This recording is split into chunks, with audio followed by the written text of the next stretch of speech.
আসসালামু আলাইকুম take lovers, আশা করি ভালো আছো। আলহামদুলিল্লাহ তোমাদের দোয়াতে আমি ভালো আছি। তো ফিরে আসলাম আমি জুবাই নতুন একটি টেক রিয়েকশন ভিডিওতে, নতুন একটি রিয়েকশন ভিডিও নিয়ে। তো আশা করি ভিডিওটি ভালো লাগবে। আজকে ভিডিওর টাইটেলটি হলো একের ভিতরে সব দিয়ে আসলো হেলিও 95। তাই মানে একের ভিতরে দিয়ে সব কিছু আসছে হেলিও 95, সেটা আমরা দেখবো। তো ভিডিওটি নিচে অবশ্যই প্রযুক্তি চ্যানেল থেকে তাদেরকে ফুল ক্রেডিট দেওয়া, তাদের ভিডিও লিঙ্কটা অবশ্যই আমাদের চ্যানেলের ডেসক্রিপশন বক্সে দেওয়া থাকবে, চাইলে তোমরা চেক আউট করতে পারো। তো চলো বেশি দেরি না করে আজকের ভিডিও কার্যক্রম শুরু করি। 1 2 3।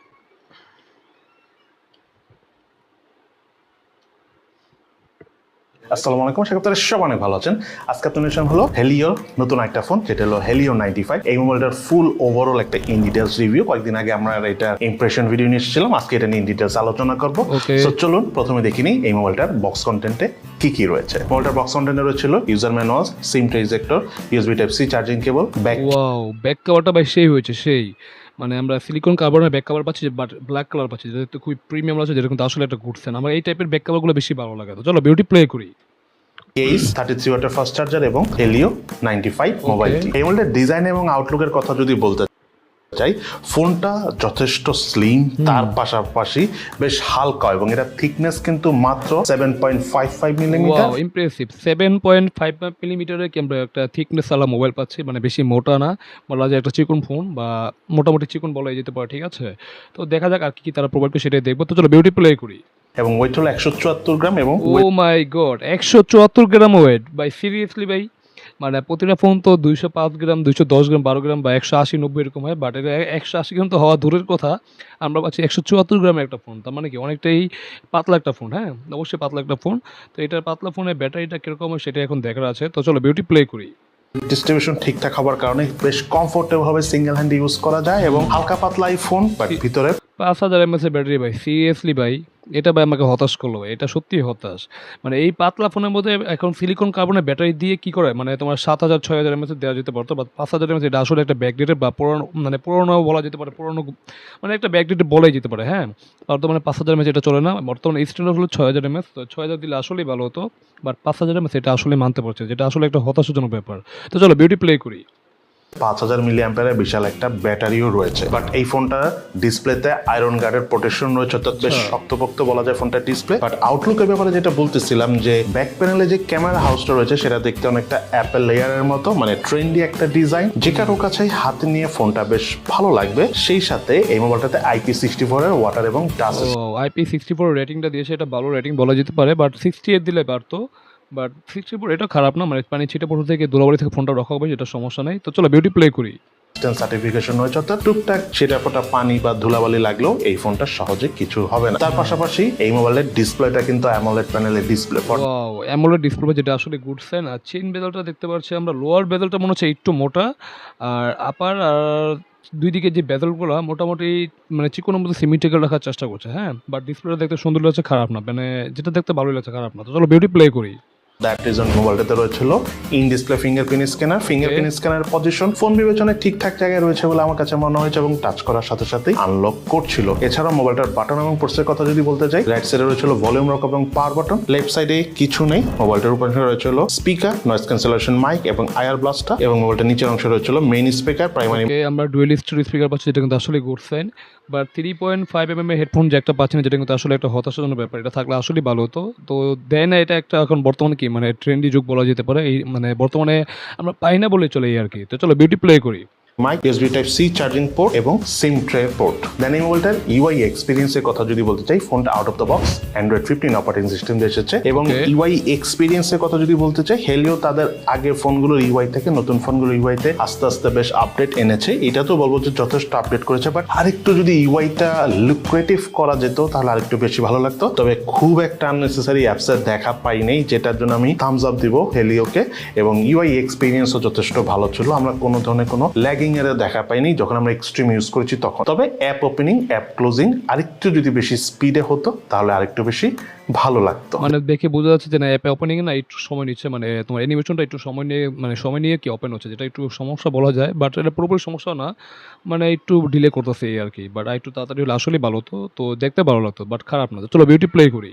দেন এই মোবাইলটাতে 5000 মিলিঅ্যাম্পিয়ারের ব্যাটারির সাথে 33 ওয়াটের ফাস্ট চার্জার রয়েছে, এটা আমরা ওকে, মানে আমরা 5000 এমএএইচ ব্যাটারি পাচ্ছি, তার সাথে কি আমরা 33 ওয়াটের চার্জার পাচ্ছি, মানে ব্যাটারি হিসেবে চার্জারটা ঠিকঠাক আছে, সমস্যা নেই। বাট ব্যাটারিটা না বর্তমানে কি 5000 এমএএইচ অনেকটা ছোট হয়ে যায়, যেটা কিন্তু আসলেই সমস্যা।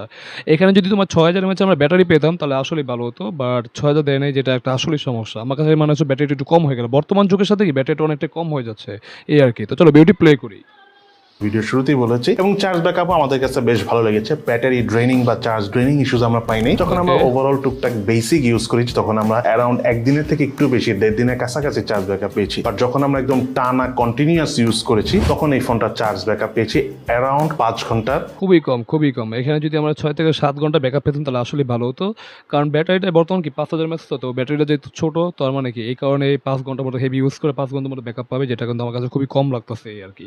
এই যে বললাম ব্যাটারিটা যদি 6000 দিতে আসলেই ভালো হতো, যেটা তারা করে নেই। তো চলো বিউটি প্লে করি। কাছাকাছি। দেন এই মোবাইলটা ক্যামেরার কথা যদি বলতে চাই, ব্যাক প্যানেলে 2টা ক্যামেরা রয়েছে, যার মধ্যে মেইন ক্যামেরাটা হলো 50 মেগাপিক্সেল, এটা সেন্সর হিসেবে রয়েছিল সনি IMX এর 752 সেন্সর, এবং আরেকটা হলো 2 মেগাপিক্সেলের ম্যাক্রো ক্যামেরা। দেন ক্যামেরা দিয়ে তোলা ছবির এক্সপেরিয়েন্সের কথা যদি বলতে চাই, ছবির ডিটেলস আর আমরা বেশ ঘাটতির দেখা পেয়েছি, আর একটু ভালো ডিটেলস আসলে। ছবির কোয়ালিটি, হ্যাঁ, ডিটেলস শার্পনেসের অনেক ঘাটতি আছে অবশ্যই, মানে দেখে বোঝা যাচ্ছে। তুমি যদি জুম করো তাহলে কি এখানে দেখবা যে অনেক ডিটেলস লস হবে, এটাই স্বাভাবিক, অস্বাভাবিক কিছু না। তো চলো বিউটি প্লে করি।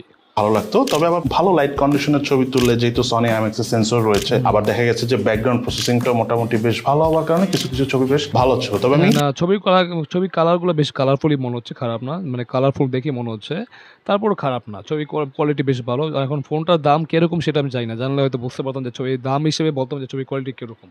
বাট ওভারঅল যদি বলি বেশ কালারফুলি মনে হচ্ছে, বাট অবশ্যই ডিটেল শার্পনেসের ঘাটতি আছে। তো চলো বিউটি প্লে করি।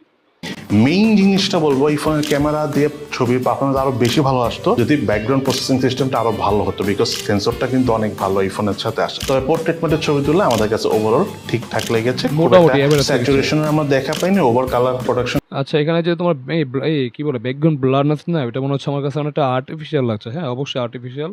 আর এখানে যে অনেকগুলো কি যে তোমার লাইট আছে না, লাইটিং যে ব্যালেন্স, ওই ব্যালেন্সটা ঠিকঠাকভাবে করতে পারছে না, যেটা একটা সমস্যা। অবশ্যই এখানে ডিস্টরশন দেখা যাচ্ছে, যেটা একটা আসলে সমস্যা, বাট ওভারঅল কাজ চালানোর মতো এই আর কি। তো চলো বিউটি প্লে করি।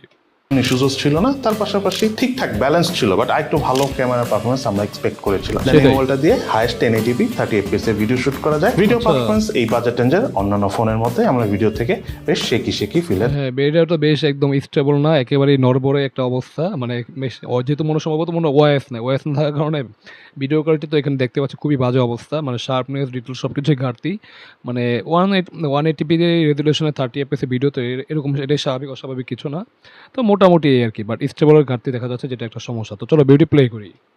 দেখা পেয়েছি। এই মোবাইলটা ফ্রন্ট প্যানেল রয়েছিল 32 মেগাপিক্সেলের সেলফি ক্যামেরা। সেলফি ক্যামেরার পারফরমেন্স আমাদের মেইন ক্যামেরার থেকে বেশি ভালো লেগেছে, বিকজ আমরা আউটডোরে যখন প্রপার লাইট কন্ডিশনের ছবি তুলেছি, ছবি বেশ ভালো আসছে। হ্যাঁ, ছবির কোয়ালিটি বেশ ভালো, খারাপ না। 32 মেগাপিক্সেল হিসেবে ছবির কোয়ালিটি বেশ ভালো, মানে ওভারঅল লাইটিং কন্ডিশনে তোমার ফেসটাকে একদম ভালোভাবে স্মুথ করে দিচ্ছে, যেটা দেখতে খুবই সুন্দর লাগছে। এরকম ছবি সবারই কম বেশি ভালো লাগে, খারাপ না। তো ওভারঅল কাজ চালানোর মতো ভালোই, খারাপ না। তো চলো বিউটি প্লে করি। কিছু কিছু ছবি কালার বুস্ট করতেছিল, আবার কিছু কিছু ছবিতে কালার ডিটেলস এর ঘাটতি ছিল, বাট ওভারঅল বলবো ঠিকঠাক আছে। পোর্ট্রেট মোডে ছবি তুলে যে কারোর কাছে এই ফোনটা সেলফি ক্যামেরা ভালো লাগবে। দেন এই মোবাইলটাতে ছিল ক্যামেরা টু API সাপোর্ট, আপনি চাইলে ইন ফিউচারে এই মোবাইলটাতে ম্যানুয়াল ক্যামেরা অর্থাৎ Gcam ইনস্টল করে ছবি তুলতে পারবে। দেন এই মোবাইলের ডিসপ্লের কথা যদি বলতে চাই, মোবাইলটাতে রয়েছিল 6.67 ইঞ্চি সাইজের AMOLED ডিসপ্লে, 120 রিফ্রেশ রেট রয়েছে। ডিসপ্লে রেজোলিউশন হলো 2400x1080 পিক্সেল এবং পিক্সেল ডেনসিটি হলো 395 ppi, এবং ডিসপ্লে চিন এবং বেজেল এরিয়ার কথা বলতে গেলে আমাদের কাছে সম্পূর্ণ সিমেট্রিক্যাল টাইপই মনে হচ্ছে। চীন সিরিয়াসলি আমার কাছে তো ভাই সিমেট্রিক্যাল মনে হচ্ছে না, এখন দেখে মনে হচ্ছে কি তোমার এখানে, মানে আপার আর লোয়ার বেজেলটা দেখে মনে হচ্ছে সমান রেখেছে, আর দুই পাশে যে বেজেলটা রয়েছে ওটা, মানে তোমার এই দুই পাশের বেজেল যেটা, এটা সিমেট্রিক্যাল রাখার চেষ্টা করছে। আপার আর লোয়ার বেজেল থেকে লোয়ার বেজেলটা একটু মোটা মনে হচ্ছে আমার কাছে, আর পাঁচল কাটারটা মোটামুটি ঠিক আছে, ঠিক লাগতেছে, মানে মানে ডিসপ্লে হিসেবে ঠিক আছে, খারাপ না। তো এই দুই পাশে, মানে এই দুই পাশের বেজেল যেটা, এটা সিমেট্রিক্যাল রাখার চেষ্টা করতে, আপার বেজেলটা একটু ন্যানো আর লোয়ার বেজেলটা একটু মোটা মনে হচ্ছে এই আর কি। তো চলো বিউটি প্লে করি। এবং ভেজেল একটু মোটা, তবে যেই বাজেট এসেছে সেই হিসাবে চিন্তা করলে আবার চিকন বা বাজেটটা কত সেটা তো জানি না, তার বাজেট পাশাপাশি জানতে চাচ্ছি। ডিসপ্লে ঠিক উপরের সেন্টার এই ফোনটার বাজেটটা কত সেটাই জানি না, বাজেটটা জানতে চাচ্ছি, কারণ বাজেটটা হলে জানতে পারলে কি হতো, মানে বুঝতে পারতাম যে আসলে এটা দাম হিসেবে কতটা ভ্যালু ফর মানি। তারা এখনো বাজেটে মেনশন করে, যেটা আসলে একটা সমস্যা। তো চলো বিউটি প্লে করি। হচ্ছিল পাঞ্চল সেলফি ক্যামেরা। আর আমি বলতে যখন আমরা ভিডিও দেখেছি, ভিডিও কনজিউমিং এক্সপিরিয়েন্স কিন্তু Colour বেশ কিন্তু বেশ ভালো ভালো, ছিল, খারাপ না। ভিডিও ডিটেলস যথেষ্ট ভালো ছিল। আমরা যখন মুভি টুভি দেখেছি তখন আমাদের কাছে বেশ ভালো লেগেছে। হ্যাঁ, বেশ কালারফুল লাগছে। দেখো ওই যে দেখো, মানে এখানে একটা ভিডিও মানে প্লে করছে তারা, দেখো বেশ কালারফুল, দেখতে খারাপ না। যেহেতু একটা অ্যামোলেড ডিসপ্লে, তো বেশ কালারফুল হবে, এটাই স্বাভাবিক, অস্বাভাবিক কিছু না। মানে অলমোস্ট মিডিয়া কনজাম্পশন করে তোমরা কি ভালো একটা, মানে কি ভালো একটা এক্সপিরিয়েন্স পাবে, যেটা আসলে একটা ঘুরছেন। তো চলো বিউটি প্লে করি। তবে আরেকটু কালার কন্ট্রাস্টটা যদি ভালো হতো, আরেকটু যদি ব্রাইটার ডিসপ্লে হতো আরো বেশি ভালো লাগতো। সেই সাথে ডিসপ্লেতে রয়েছে, আই মিন এই মোবাইলটাতে রয়েছিল হোয়াইট পাইন L1 এর সাপোর্ট। White Pine L1 এর support প্রসেসর আছে। হিসেবে রয়েছিল MediaTek Helio Z100, Yes, Z200 হলো হয়তো বা একটু বেশি ভালো হতো। G100 বা জি সিরিজের চিপসেটগুলো না একটু, মানে কি প্রথম দিকে হয়তো ভালো থাকে, বাট যখন মানে ডে টু বাই, মানে কি বলে তোমার যখন আস্তে আস্তে কি যতদিন যাবে ততদিন কি পারফরমেন্স কি আস্তে আস্তে কি মানে তোমার কি মানে লস হতে থাকে, ঠিক আছে, যেটা কিন্তু আসলে একটা সমস্যা। তুমি যতদিন ফোনগুলো এই ফোনটা ইউজ করবে, মানে এই চিপসেটের ফোনগুলো ইউজ করবে, তোমার আস্তে আস্তে কি পারফরমেন্স কি ততটা কি মানে কমতে থাকবে, যেটা কিন্তু আসলে একটা সমস্যার ব্যাপার। হ্যাঁ, G100, তো যেটা আমার কাছে বেশি একটা ভালো লাগেনি বলেই চলে। তো চলো বিউটি প্লে করি। এবং এই প্রসেসরের ট্রানজিস্টর সাইজ হলো 12 ন্যানোমিটার। দেন এই মোবাইলের আন্তর্জাতিক স্কোর টেস্টের রেজাল্ট এবং তার পাশাপাশি বেঞ্চমার্ক স্কোর টেস্ট আমরা কেমন রেজাল্ট পেয়েছি দুটোই। এটা হলো চিপসেট হলো কি এন্ট্রি লেভেল থেকে মিড রেঞ্জের কাছাকাছি, যে এরকম একটা চিপসেট দিয়েছে। বাট এই চিপসেটের মানে তোমার দিন যত যাবে ততই কি পারফরমেন্স কি কমতে থাকবে, যেটা কিন্তু একটা আসলে সমস্যা। আর এখানে যে আমরা আন্তর্জাতিক স্কোর পাচ্ছি, এটা মোটামুটি অ্যাভারেজ এই আর কি, মানে এন্ট্রি লেভেল থেকে মিড রেঞ্জের কাছাকাছি একটু যাচ্ছে, এরকম একটা অবস্থা এই আর কি। তো চলো বিউটি প্লে করি।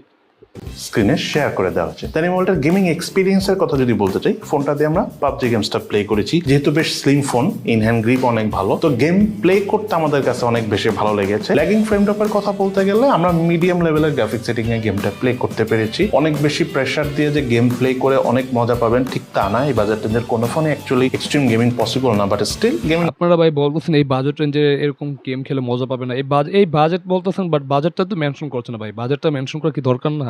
এখানে মানে এই ফোনটার বাজেটটা কত সেটা আগে যদি জানিয়ে দিতেন তাহলে বুঝতে পারতাম যে এটা আসলে কোন বাজেটের ফোন। বাট বলতেছেন এই বাজেটের মধ্যে এই ফোন দিয়ে গেমিং করে মজা পাবেন না, হ্যান ত্যান তো বলতেছেন, বাট বাজেটটা আগে বলা উচিত ছিল। তো চলো বিউটি প্লে করি। Experience not bad, lagging frame ড্রপও টুকটাক পেয়েছি, বাট সেটা মানানসই এই বাজেট রেঞ্জের এই ফোন হিসাবে। খালি এই বাজেটে মোবাইলটাতে আমরা অ্যাশফার গেমসটা খেলেছি কালার ডিটেলস দেখার জন্য। কালার ডিটেলস আমাদের কাছে ওভারঅল স্যাটিসফ্যাক্টরি মনে হয়েছে। কালার ডিটেলস দিয়ে আমরা কি করবো ভাই, যদি আমরা গেমিং করে ঠিকঠাকভাবে মজা না পাই? যাই হোক, এটা S49 মিডিয়াতে কি বলে ফ্রি ফায়ার পাবজি এগুলো কি লো গ্রাফিক্স থেকে শুরু করে মিডিয়াম গ্রাফিক্সে খেলতে পারবে, যেহেতু এটা মিডিয়া থেকে G100 যে চিপসেটটা দিয়েছে, এটা কি মিডিয়াম গ্রাফিক্সে তোমরা খেলতে পারবে, একদম প্রেশার দিয়ে খেলতে পারবে না, এটা স্বাভাবিক অস্বাভাবিক কিছু না। কারণ যে চিপসেটটা এসেছে এটা অতিরিক্ত কি এটা পাওয়ারফুল চিপসেট না, মানে অ্যাভারেজ তুমি গেম খেলতে পারবে এই আর কি। তো চলো বিউটি প্লে করি। এবং হ্যাপটিক ফিডব্যাকের পারফরমেন্সও ওভারঅল ওকে লেভেলের আছে, ভালোই লাগবে যদি আপনারা রেসিং টাইপ গেম খেলেন। কালারফুল আছে, অবশ্যই নরমাল কালারফুল। গেম হিসেবে সাবওয়ে সার্ফার্স টাইপ গেমগুলো খেলে দেখেছি, আমাদের কাছে বেশ ভালো লেগেছে। কালার ডিটেলস, কালার রিপ্রোডাকশন ভালো হওয়ার কারণে ডিসপ্লে কোয়ালিটিও আমাদের কাছে যেমন ভালো লেগেছে, গেমিং করার সময় আমরা মজা পেয়েছি। দেন এই মোবাইলটা যদি প্রাইসের কথা বলতে চাই, বাংলাদেশ মার্কেটে এই অবশেষে তারা প্রাইস মেনশন করতে যাচ্ছে, যেটা একটা খুবই আমার কাছে খুবই হতাশাজনক লাগলো। এই কারণে যে তারা যদি এই প্রাইসটা যদি আগে মেনশন করতো, তারপর যদি বলতো এই বাজেটে ফোনটা এরকম হচ্ছে, তাহলে বলতো যে তাদের রিভিউটা ঠিকঠাক ছিল। এটা তাদের রিভিউর একটা সমস্যা, সত্যি কথা ভাই, মাইন্ড করবেন না। বাট তাহলে আপনারা যদি বাজারটা যদি আগে বলে দিতেন তাহলে কি আমাদের বুঝতে সুবিধা হতো। বাট বাজারটা বলতেন সবার সাথে, যেটা কিন্তু আসলে একটা হতাশাজনক ব্যাপার। তো চলো বিউটি প্লে করি। ফোনটা 8GB RAM 128GB storage ভেরিয়েন্টে launch হয়েছে এবং এটার প্রাইস হলো 19,999। ভাই 19,999 টাকায় আমরা 8GB 128GB পাচ্ছি। ফোনটা কি বলবো ভাই, আমার আর কিছু বলার নাই। মানে ফোনটা আমার কাছে আসলে ভ্যালু ফর মানি মনে হচ্ছে না। যার মানে এই প্রাইসের মধ্যে যে চিপসেট দিয়ে এসেছে, অবশ্যই আমার কাছে ভ্যালু ফর মানি অ্যাটলিস্ট মনে হচ্ছে না, ঠিক আছে। অ্যাটলিস্ট এখানে মিডিয়াটেক হেলিও G100 না দিয়ে G200 দিত, এরকম যদি দিত তাহলে আসলে প্রথম ভালো হতো। অথবা স্ন্যাপড্রাগনের যে একটা চিপসেট দিত, মানে স্ন্যাপড্রাগন 720 বা 695 এরকম যদি একটা চিপসেট দিয়ে আসতো তাহলে বলতাম যে ঠিক আছে, ওই বাজেটের মধ্যে ওই চিপসেটটাকে বলা যায় মানানসই। বাট যেই প্রাইসের মধ্যে এই ফোনটা বা এসেছে, এটা আসলে কি পারফরমেন্স কি আমার কাছে একটু কমতি লেগেছে। প্লাস এখানে কি তোমার এই ক্যামেরা তো মনে হচ্ছে একটু কম পেয়েছে আর কি। এখানে একটা আল্ট্রা সেন্সর দিত, 2 মেগাপিক্সেলের সেন্সরটা না দিয়ে যদি একটা আল্ট্রা দিত তাহলে আসলেই ভালো হতো। বাট প্রাইস হিসেবে কি আমার কাছে অবশ্যই ভ্যালু ফর মানি মনে হচ্ছে না এই আর কি। তো চলো বিউটি প্লে করি। টাকা। এবার চলো আমরা জেনে নিই এই ফোনটি ইউজ করতে যে কোন বিষয়গুলো আমাদের ভালো লেগেছে এবং কোন বিষয়গুলো আমাদের খুব একটা ভালো লাগেনি। যদি আমি প্রথমে ল্যাকিংস এর কথা বলতে চাই, এই ফোনটা মোটামুটি যেই বাজেটে, যেই স্টোরেজ, যেই র্যামে আরেকটা ল্যাকিংস এর কথা বলি। এখন এটা যেহেতু প্রাইস তোমার 20,000 টাকার ফোন, তো আবার আইপি রেটিং মানে 64, মানে যেটা আসলে মানানসই না। এই বাজেটের মধ্যে আইপি রেটিং তোমার 69 দিয়ে থাকে অবশ্যই, এটা তোমরা ভালো করে জানো। তো এদিকে আবার আইপি রেটিংটা কম দিচ্ছে, যেটা কিন্তু আসলে একটা হতাশাজনক ব্যাপার। তো আইপি রেটিং কম দিচ্ছে, প্লাস ভিডিও কোয়ালিটি মানে আমরা 180p 30fps ভিডিও শ্যুট করতে পারবো, যেটা কি একটা হতাশাজনক। এফপিএস এখন 2K যদি দিত তাহলে বলতাম যে ঠিকঠাক ছিল। তো ওভারঅল বলা যায় ফোনটাকে আমার কাছে বাজেট হিসেবে কি ভ্যালু ফর মানি না, আমি এটা আগে তোমাদের বলে দিলাম। তো চলো ভিডিওটি আবার প্লে করি। সেই হিসাবে যদি চিন্তা করি, আমার কাছে ফোনটার ইউআইটাই একটু ল্যাকিংস মনে হয়েছে। এই ইউআইটাই যদি আরেকটু লুক্রেটিভ করা যায়, আর একটু ইন্টারেস্টিং করা যেত, তাহলে অনেক অনেক বেশি ভালো লাগতো। এবং তার পাশাপাশি আই থিঙ্ক এটা মার্কেটে প্রায় সব ফোনকে বিট করে দিতে পারতো, বিকজ এই ফোনটা যে স্ট্রং পয়েন্টগুলো রয়েছে পজিটিভলি যদি আমি চিন্তা করি, সেটা হলো এই ফোনটার আউটলুক কিন্তু বেশ ভালো, বেশ স্লিক। আউটলুক দিয়ে আমরা কি করবো যদি ভাই পারফরমেন্স বা ভিডিও ক্যামেরা এগুলো যদি আমরা ঠিক মতো না পাই? হ্যাঁ, আউটলুকটা অবশ্যই সুন্দর, খারাপ না। মানে যে ডিজাইনটা এসেছে এটা অবশ্যই আইফোন থেকে ইন্সপায়ার নেওয়া, বাট তারপর ডিজাইনটা বেশ সুন্দর, খারাপ না। বাট তারপর আউটলুক দিয়ে আমরা কী বলবো, যদি আইপি রেটিং আমরা কম পাই, তা ভিডিও করতে গেলে আমরা 180 ভিডিও শ্যুট করতে হবে, যেটা কিন্তু একটা আসলে কমতির ব্যাপার। এখানে যদি একটা 2K দিত তাহলে একদম ঠিকঠাক ছিল। প্লাস আবার কি একটা আল্ট্রা ওয়াইড সেন্সর দিতে দেয় না, যেটা একটা মিসিং। তো আউটলুক দিয়ে আমরা কী করবো ভাই? তো চলো ভিডিও প্লে করি। এবং ক্যামেরার স্টাইলটা আমার কাছে বেশ ভালো লেগেছে। ক্যামেরার পারফরমেন্স আরেকটু বেশি ভালো হতো তাহলে সব দিক থেকে বেস্ট হতো। বাট এছাড়া গেমিং এক্সপিরিয়েন্স আমাদের কাছে ওভারঅল যথেষ্ট ভালো লেগেছে। IP64 এর ওয়াটার এবং টাচ রেজিস্ট্যান্স সার্টিফিকেশনও রয়েছে। আর অ্যান্ড্রয়েড অপারেটিং সিস্টেম দিয়ে যদি আউট অফ দ্য বক্স আসতো ভালো হতো, but Android 15 is okay. So overall এই হলো আমাদের Helio 95 এই মোবাইলটার একটা রিভিউ ভিডিও। আপনাদের কাছে এই ফোনটা কেমন লেগেছে এবং অফিসিয়ালি 18 থেকে 20,000 টাকার মধ্যে এই ফোনটা আপনাদের কাছে কি মনে হয়, মার্কেটে কেমন হতে পারে, সেটা কিন্তু অবশ্যই ভিডিও নিচে কমেন্টস করে জানাবেন। সবাই ভালো থাকেন, সুস্থ থাকেন, ইনশাল্লাহ দেখা হবে ফিউচারে। তো যাই হোক গাইস, এখানে ভিডিওটি শেষ হয়ে গেলো। আমরা কিন্তু ভিডিওর মাঝখানে বলে দিচ্ছি এই ফোনটা কি আসলে ভ্যালু ফর মানি বলতে পারছি না, কারণ এটা যে বাজেটে ফোনটা এসেছে এখানে আইপি রেটিংটা খুবই কম, মানে IP64 দিয়েছে, এখানে 68 দেওয়া দরকার ছিল অ্যাটলিস্ট। সরি গাইস, 68 দিত তাহলে বলতাম যে ঠিকঠাক ছিল আইপি রেটিংটা। প্লাস তোমার এখানে ক্যামেরাতে একটা শট দিয়েছে, যেটা কি আমরা আল্ট্রা ওয়াইড সেন্সর পাচ্ছি না, যেটা কিন্তু আসলে একটা সমস্যা। এই বাজেটের মধ্যে কি আমরা আল্ট্রা ওয়াইড সেন্সর পেয়ে থাকি, বাট সেটা পাচ্ছি না, এটা কিন্তু আসলে একটা হতাশাজনক ব্যাপার। প্লাস এরপর যদি আসি ব্যাটারিটা খুবই কম পেয়েছি। ব্যাটারিটা কম বলতে কি 5,000 mAh একটা ব্যাটারি, যেটা কিন্তু আসলেই কম। এখানে যে বাজেটে মানে 20,000 টাকার একটা ফোন, এখানে যদি 6,000 mAh একটা ব্যাটারি দিত তাহলে বলতাম যে বাজেট হিসেবে ব্যাটারিটা ঠিকঠাক ছিল, বাট ব্যাটারিটা তারা অনেক কম দিয়েছে, যেটা আসলে একটা ল্যাকিংসের ব্যাপার। এরপর যদি আসি এর ভিডিও কোয়ালিটি, হ্যাঁ ভিডিও কোয়ালিটি খুবই অ্যাভারেজ। 180 30fps আমরা ভিডিও শ্যুট করতে পারবো, যেটা কিন্তু আসলে ল্যাকিংস। হ্যাঁ, এখানে অ্যাটলিস্ট যদি 2K দিত তাহলে প্রথম ঠিকঠাক ছিল। অবশ্যই 4K দিলে আসলেই ভালো হতো, বাট 4K না দিয়ে যদি 2K দিত তাহলে প্রথম যে ঠিক ছিল, বাট মোটামুটি ঠিক ছিল। বাট তারা সেটাও দেয়নি, মানে 180 30fps ভিডিও শ্যুট করতে পারবো, যেটা কিন্তু খুবই একটা সমস্যার ব্যাপার। প্লাস ভিডিও তো বেশ নড়বড়, যেটা তোমরা দেখতেই পেয়েছো অবশ্যই। তারপর যদি বলি ছবির কোয়ালিটি মোটামুটি লাইটিং কন্ডিশনে ঠিকঠাক আছে, বাট এখানে অবশ্যই ডিজিটাল শার্পনেস অবশ্যই ঘাটতি আছে, সেটা তোমরা অবশ্যই ভিডিওতে দেখতেই পেয়েছো।